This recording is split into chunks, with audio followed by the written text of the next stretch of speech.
Good to be with you again. As you can see just from the video, the cross, it's usually behind me, is covered in red, and I'm wearing a red stole.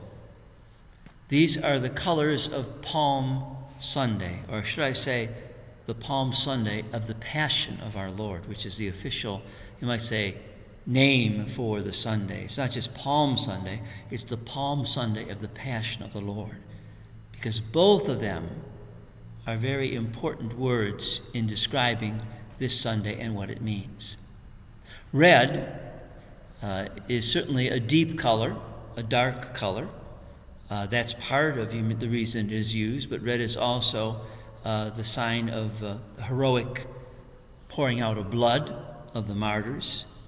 It is a sign, you might say, also of royalty.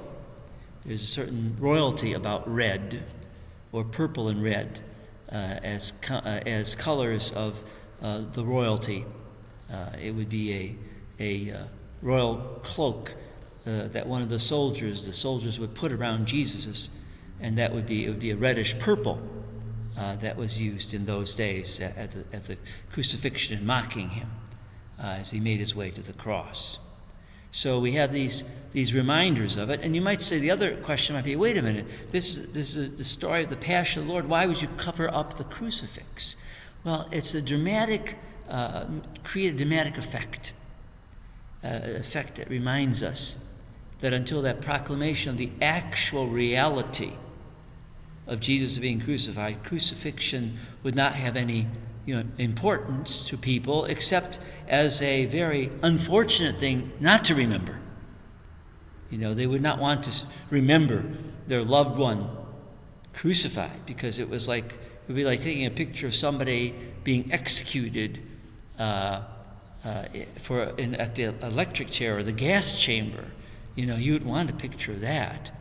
But our picture of Jesus is only filled out, you might say, by the whole meaning of his passion. Because for us, Palm Sunday of the Passion of the Lord combines two very real realities that are very important. The first, of course, is the actual palms, blessing of palms, and the meaning of that. And it's summed up in that beautiful passage that we read at the beginning before the procession begins with the palms. We read from the Gospel of Matthew a prophecy of one of the prophets, and says, "Say to daughter Zion, behold, your king comes to you, meek, and riding on an ass, and on a colt, the foal of a beast of burden." This description from the prophetic witness indicates, you might say, the royalty of the meaning of this beginning of Palm Sunday, being hailed as a king, but in a way that in those days even was sort of unusual. Kings usually arrived on horses, huge animals, powerful animals. This time, our king comes riding on an ass and on a colt, the foal of a beast of burden, in meekness and in humbleness. And this is, you might say, is then confirmed by the meaning of the Passion of our Lord. His royalty, his kingship, is through the cross, is through his suffering and death.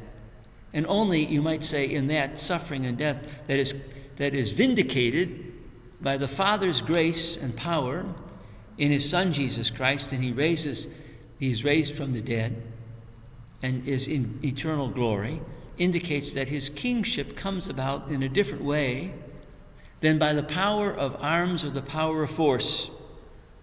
And this is still very hard for many in our world to accept and to believe, because to be a Christian is to accept certain things about life that some people are not willing to accept. Some things about power that people are not willing to accept. That the message of Jesus is an invitation, always an invitation in love, for us to follow him and to live as he did. He doesn't force anyone to offer their lives in sacrifice in love for others. He did that himself, on the cross and in the Passion. And in that marvelous Passion of our Lord, we have a reflection that sets the whole tone. You might say the second reality, his humanity, his royalty, as I described it with the procession, and his humanity and his suffering that he shares with us, so that we might realize that the Divine One has come down from heaven to share in our weakness, our frailties, our fears, and to overcome them by his love.